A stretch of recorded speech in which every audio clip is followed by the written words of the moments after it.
hearing from a lot of our viewers after a story we aired last evening regarding the Small Smiles dental office in Syracuse. A group of 10 parents is taking the practice to court now, claiming profits were placed above patient care. It turns out New York State is paying attention too. Small Smiles is currently operating under something called a corporate integrity agreement. What it means is there are strict operating standards they must follow and calls for continued oversight by the state.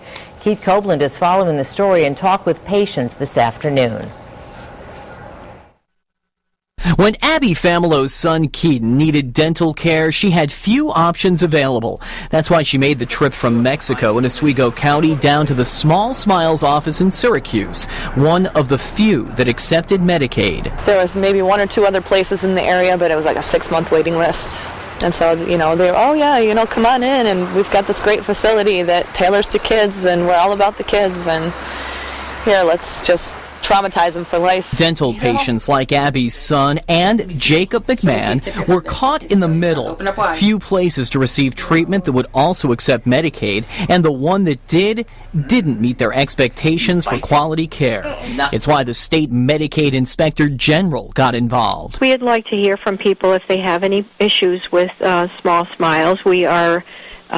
They're under a corporate integrity agreement with our office, and we are watching what they do. In fact, Small Smiles has been under state scrutiny since receiving a number of complaints from the parents of patients, and was also part of a $24 million settlement last year in states where Small Smiles operates, accusing the clinic of scheming to bill Medicaid for unsafe and unnecessary procedures on kids. Even so, it doesn't matter whether you are a Medicaid patient or whether you have private insurance, you still are entitled to quality care. But even with those changes in place, but more stories come up day to day about poor little kids that have had different things happen to them, and obviously they're not changing it for the better.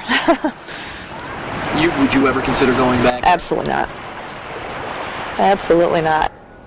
Now, it is important to note that many of the complaints that we are hearing about and complaints that were contained in that lawsuit date back several years, and in that time we're told that Small Smiles has undergone a complete change in staffing, not only in management, Carrie, but in the dentists who work there as well.